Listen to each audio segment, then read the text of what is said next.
Welcome back, everyone, to theCUBE's live coverage. We are here in New York City, right on the show floor of the NYSE. Of course, this is theCUBE East. This is our access point where everyone's coming into the network. Of course, it's an open, trusted network, the NYSE Wired community.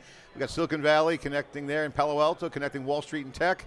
Anshul Gupta is here, co-founder of Actively AI. Got great funding news, so we get a bonus hit here. Anshul, thanks for coming on theCUBE, appreciate it. Thank you so much for having me. Got a big smile on your face, got some financing, not a big fat financing, but enough to kind of get some acceleration. Absolutely. Congratulations. Yeah, thank you so much, Sean, really appreciate it. So give us the news, you got some financing.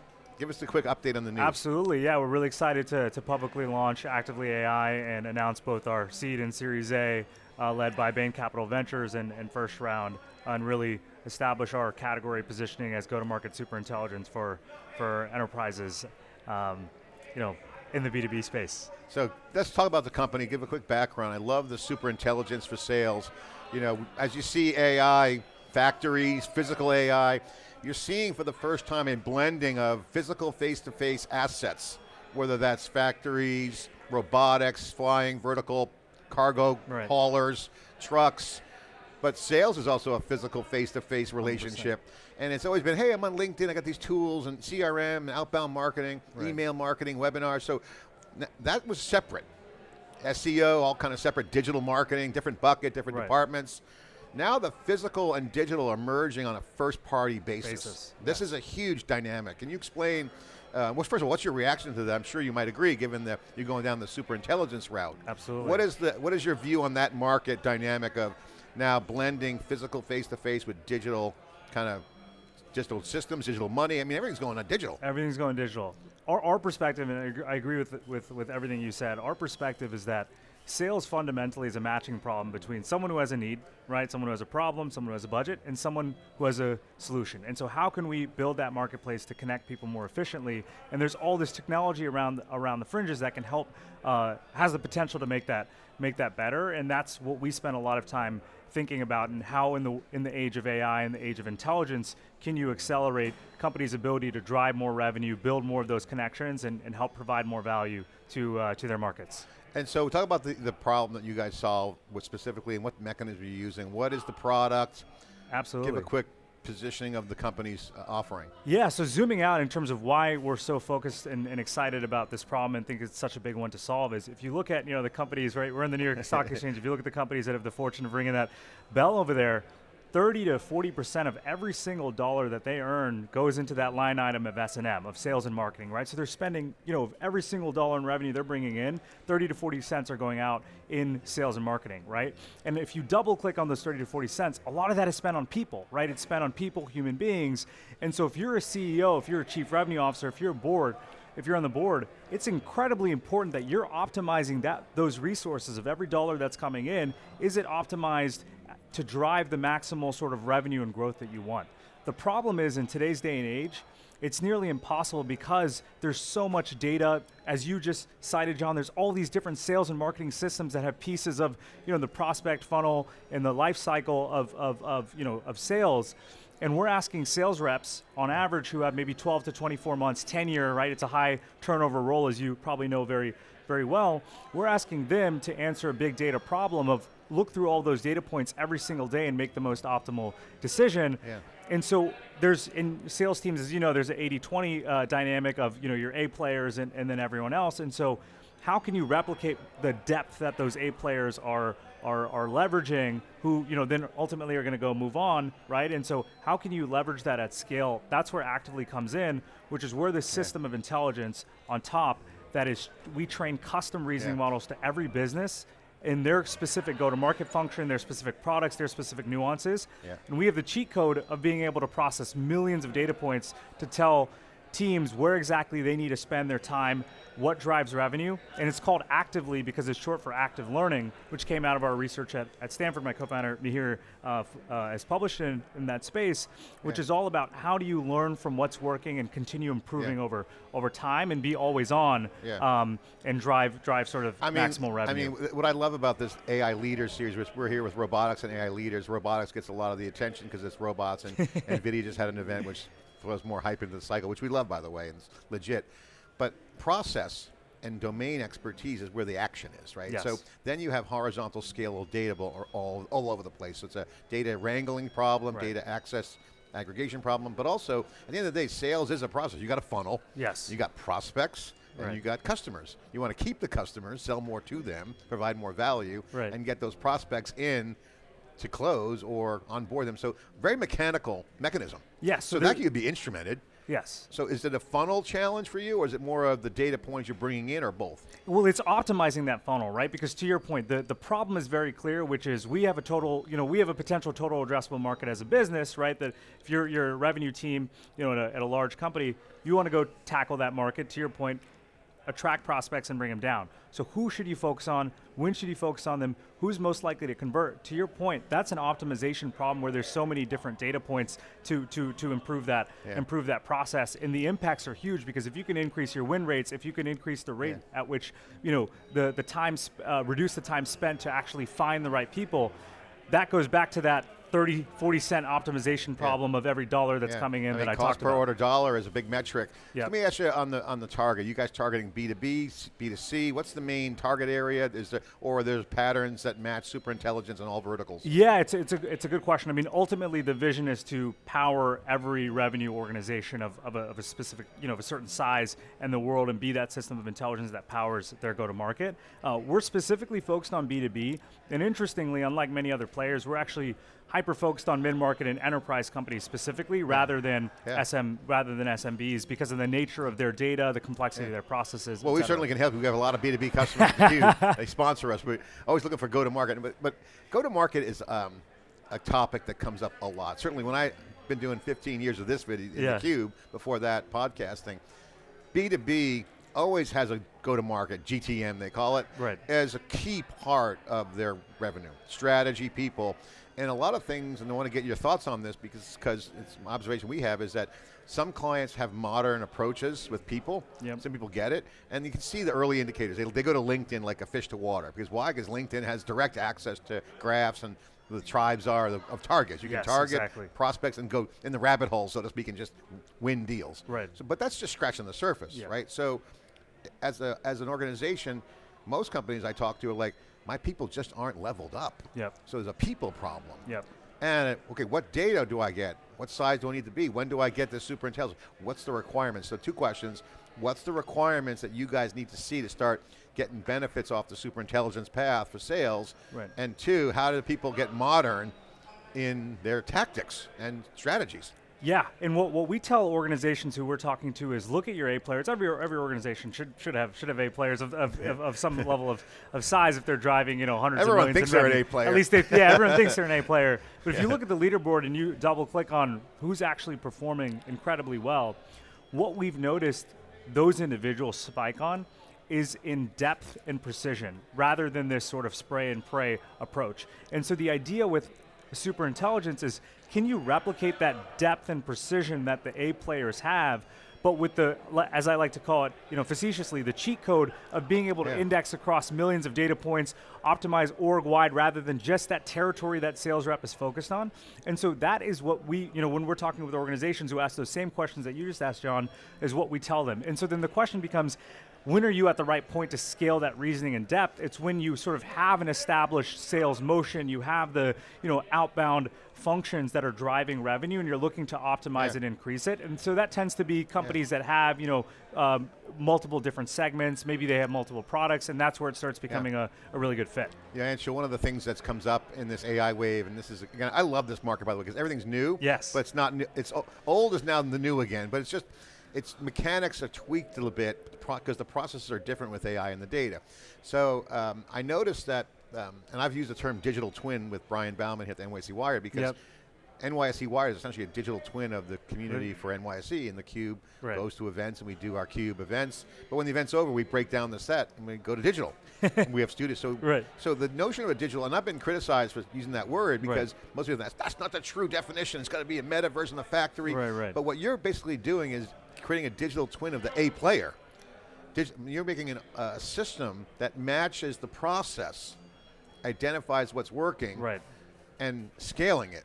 And scaling it to everyone within the organization. So you're replicating a kind of digital twin concept In a sense, but our view is like we do it at an organizational and system level, which is why we call it a system of intelligence rather than, you might have heard terms like a co-pilot, AI co-pilot. So we're not AI co-pilot because our view is we're at that intelligence layer that's directing sort of all of the different individuals and where they need to spend their time, but replicating that A player I love the behavior. system. Well, the A is a proxy for the system. System, 100%. I want to replicate the winning hand. Exactly. I want to do that again. Repeatability with no friction. With no friction, yes, yes. Okay, so let's take that because now this brings up another kind of structural question. Right. Most organizations have pre-existing siloed workflows.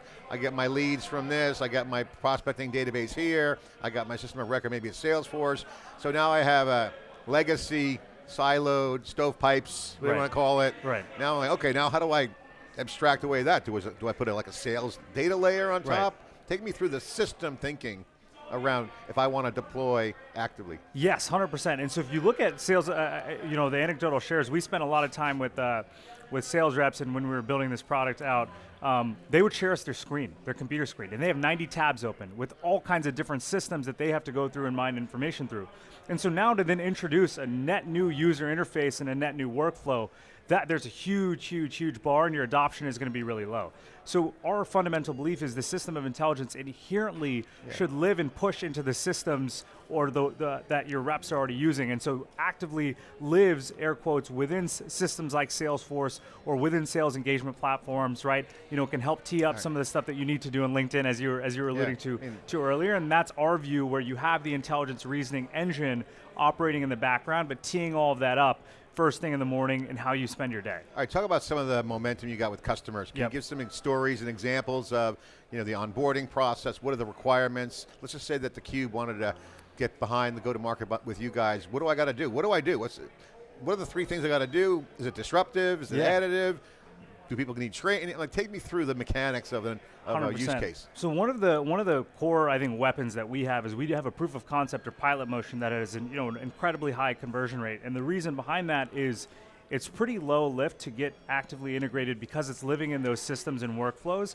And then the second is we're able to show actual lift in tangible ROI metrics in a relatively short period of time, which then builds the business case to move forward, because if you're comparing someone who just, like, no matter if you're the smartest human being in the world, you just cannot process the level of data that a system of intelligence can. And the nice part about being in the sales revenue world is there's a direct, tangible impact on top line pipeline, on top line qualified, opportunities, on top line revenue. That is a weapon for us. And one of the things that we deploy as well, because we're focused on enterprise and mid-market customers, they always say, well, our data's super messy. We've had acquisitions, our system, how can this AI come in and work? Garbage in, garbage out. We hear that a lot. And so one of the models that we've taken inspiration from is companies like Palantir that have the forward deployed motion. And so we similarly have forward deployed engineers that are able to work specifically and customize the reasoning model specific to theCUBE, specific to, I know Newsmax just did their IPO, right? We wouldn't work with Newsmax, but specific to each of those. They'll be a customer soon. But specific to each company, to the nuances of who you're targeting, why, your systems, and so that forward deployed engineering motion that we're able to set up really quickly is a huge advantage for us. So there's a little bit of professional services built into the engagement out of the gate? Out of the gate, yeah. It's it's in order to customize the reasoning model specific to theCUBE, right, or specific to Ramp or Verkada, Ironclad, those companies that we work with. What are some of the results? I'm obviously got some validation with Series A. It's a great milestone. It's it's good validation. I'm sure there's Superintelligence, maybe the new acronym is SAGI, Sales Artificial General Intelligence. I love it. And with agents coming, I can imagine that Superintelligence wants to be superimposed into the agent systems that are going to come out. Right. Thoughts on that and the momentum? Yeah, so there's kind of two schools of thought in our space specifically. You might have, I know you live in Palo Alto, so when you land in San Francisco and get ready to go down 101 or 280, you probably see these couple billboards for companies that are called AI SDRs, right? So they're saying, hey, you don't even need the human. We can fully kind of use agentic artificial intelligence and get the entire human out of the loop, right? And so that's one school of thought, which empirically in the mid-market and enterprise has not been working well, because they don't actually replicate what I talked about earlier and what you talked about earlier, the digital twin of the A player. What they do is take a volume-based approach of, hey, let's hit up, in the CUBE's case, let's hit up every founder in the United States and just keep messaging them every single day. Let's get those sponsors. Let's get those sponsors. Some of them will reply, right? So that's a statistical game, conversion. Yes, it's a statistical game that, really just has a lot of, deleterious effects because you're just spamming everybody. You're not actually relevant. And so our approach is much more different, which is how can you use the intelligence to make the humans who still, we still believe that sales is fundamentally human, make them a lot more efficient. And so that's sort of our counter take. And to the heart of your question is, okay, well, what are the actual results of that? What is the ROI? And so we've helped fast-growing companies like Ramp, right, in the last year alone, through our system of intelligence alone, generate tens of millions in net new revenue from our attributed recommendation engine, or companies like Ironclad, one of the preeminent legal contract management solutions out there in San Francisco. They're driving qualified opportunities at 41% higher rates. And the reason why is because we're looking out for signals and teeing up the reps for who's actually having real pain points that our system can solve, going back to sales being a relevance matching problem. So you see agents much more relationship oriented, or an army of agents doing a variety of tasks on behalf of that systems of intelligence layer. Exactly, and then the humans sort of are positioned where the humans are best, which is actually having those conversations, having those interactions, and then the system learning over time how you can do things better, rather than saying, hey, you don't need any humans anymore, right, to do sales. So before we came on camera, we were talking about Stanford, how great it is, because we live in Palo Alto, and I had season tickets for a long time when they had good football. Yes, things have changed. Before they went to the ACC. Pac-12, don't even get me started on the whole Pac-12 thing. Talk about the pedigree of the founders, the origination story, how this all come together. Were you guys riffing in school? Was it one of these things where it's like, hey, we came in from a tech angle perspective, we saw this as a untapped market opportunity? I mean, I don't really it's not on my bingo card to have Stanford and such great talent go, hey, let's go change the sales market. Superintelligence, 100%. But this is what's going on. There are untapped markets that can be reconstructed from a TAM perspective from new entrants. 100%. Because the velocity of entry is there, and value is value. Value is, so there you go. So how did you guys get to this? What was the thought process? 100%. So both my co-founder and I were just obsessed with AI, and they're at the right place, right time, where we had the early opportunity to be evaluating even some of the early foundation model technologies like GPT-1 and GPT-2. And so we've been in this space for a while, and my co-founder Mihir was working on his thesis in active learning, which is where the name Actively came from. And the big thing that we were really interested in is how AI can help teams or individuals that have to do what we call high velocity decision making. Because our belief or hypothesis was that if you have a job that requires high velocity decision making, that's where AI can outperform, as opposed to something where you have to make high magnitude decisions but at a low velocity, like imagine you're Chairman Powell, Federal Reserve Chair, right? They have to make one decision every 6 weeks of up, down, or stay the same, right, in terms of the rates. But if you take domains like sales or domains like trading, right, every single day human beings are tasked to make 40, 50, 60 decisions a day that directly tie to specific outcomes, and they're tasked with processing all of this data, right, in our limited sort of prefrontal cortexes, right, processing all of that data and reasoning through it to make decisions. And so our hypothesis was that AI can really make a huge impact there and drive human productivity and organizational productivity significantly higher. And sales was a natural application of that, which we discovered over time, because if you're a sales rep, you're doing it every single day. What are the companies, if I'm a sales rep for theCUBE, what are the companies I'm going to try to prospect? Where do I spend my time? Where do I spend my time? What am I learning? What's the feedback that I'm getting? When should I re-engage them? What's all an those opportunity? Questions. What's an opportunity? That's exactly right. And so, based off where we're seeing success recently, how does that influence what I do going forward? Those are all questions that data can really help you answer. I think one answer. low-hanging fruit area that you guys probably see it too is every company, no one will say, I want to talk to you about improving your sales productivity. Who says no to that meeting? I mean, seriously. I mean, that is everyone has the problem. It's like developer productivity. Tools are coming in to make the salesperson who has limited time, that's a scarce resource. Do I spend it on this prospect? Is it the right person? Could I be over here? So all these decisions, great point about the decision making. And particularly in larger companies where we see the pain point being even more prescient, because if you have hundreds of sales reps, people are moving in and out of seat every couple of months or every couple of weeks, right? Just naturally, your territories are getting shifted. Imagine I was trying to sell to theCUBE and I just got promoted. There's a new rep coming in. They might not have known about our interactions, and they're going to just lob you an impersonalized note, spam email. That happens all the time, and there's direct revenue impact to that. What's your vision as a team as you look at as sales teams become agentically enabled, Yep. AI enabled?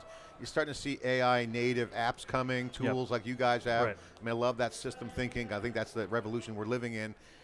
There's a lot of young sales folks who are now, left Cal and Stanford. Let's throw Cal in there because, even though it's a rivalry. There we go. Okay.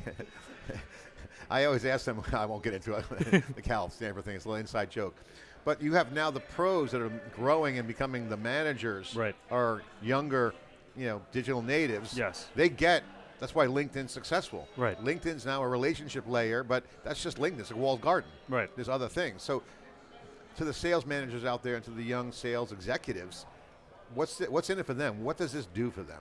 Yeah, I mean, fundamentally, it's all about productivity. It's efficient. Sales is a nice domain too, because literally, if you do your job better, you get paid more, and because you get a fraction of everything that you bring in, right? And so the incentives are literally perfectly aligned. And so for us, it's like AI has the potential to increase rep productivity, increase your performance and revenue that your organization can bring in. And the CEOs, CROs, board members are hyper interested in that. And so to your point, this newer generation of sales leaders, they have that spot on because they see people are using ChatGPT and other AI technology in their personal life, and then they go into the workplace and there's Salesforce, all this manual work, right? There's such a dichotomy, and they know that there's better out there, and that's why there's a lot of demand for in this space. Well, congratulations on the venture. Love the vision, love the mission. I think you guys are right on the wave. It's perfect. Again, these old barriers are either going to be abstracted away or broken down. 100%. Silos. So like the old way of doing things, and we see it with media, like earned media, own media, but like it's all one thing. That's all digital. It's all digital. And so what are you guys going to do? You got to get that B round, so you got to put some numbers on the board. Yep. What's your focus right now?